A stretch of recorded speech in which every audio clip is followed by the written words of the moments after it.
Bonjour à tous et bienvenue sur DigiSchool. Je m'appelle Camille, ensemble nous parlons d'art et de littérature et aujourd'hui nous évoquons ensemble une œuvre célèbre de Man Ray, Noir et Blanche de 1926.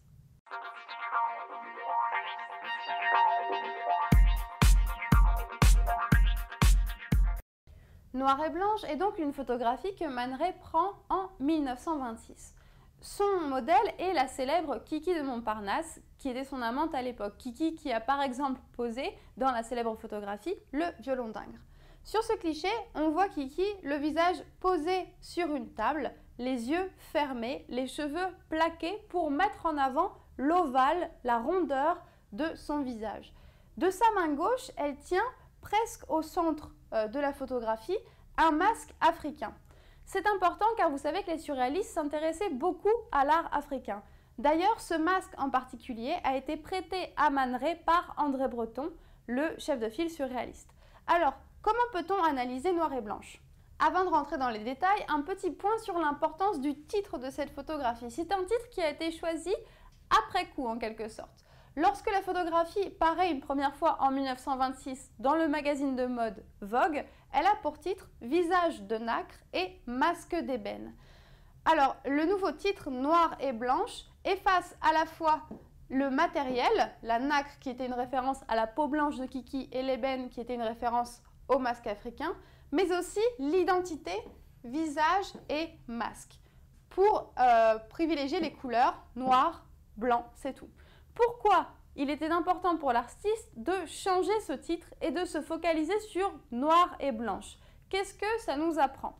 Premièrement, le fait de changer ce titre et de l'appeler Noir et Blanche, c'est un petit jeu pour l'artiste parce que ça permet de rappeler les caractéristiques premières de sa photographie, une photographie en noir et blanc, puisqu'il n'y avait pas la couleur évidemment à cette époque. Mais le fait également d'enlever les premières composantes du titre, c'est-à-dire d'enlever le masque et le visage, d'enlever l'ébène et la nacre, ça permet de se concentrer sur l'essentiel, le noir et le blanc, dans leurs différences, ce sont deux couleurs antithétiques, littéralement antithétiques, mais aussi ça permet de les rapprocher malgré leurs différences. Le fait que ces deux couleurs soient si opposées permet de mettre en avant leur point commun, à savoir l'ovale du visage. Et justement, cet ovale du visage, il permet un rapprochement entre la femme et l'art. Le visage de Kiki est parfaitement ovale. C'est d'ailleurs ce qui fascinait Man Ray chez elle. C'est pour ça qu'il a adoré en faire son modèle. Et le visage, si on peut dire, de ce masque africain est également parfaitement ovale. Par conséquent, on a un rapprochement entre la femme et l'œuvre d'art. Et ça, c'est très significatif pour Man Ray. Il suffit de feuilleter les mains libres pour trouver un nombre incalculable de dessins féminins. La femme, pour Man Ray, c'est l'art. C'est ce que nous dit un peu cette photographie noire et blanche. Par ailleurs, le fait que l'ovale soit similaire chez Kiki et dans le masque joue, on l'a dit, sur la différence de couleurs. C'est peut-être une référence, on peut dire, à la féminité de couleur, au fait que la femme, reste avant tout art, et ce, peu importe la couleur de sa peau.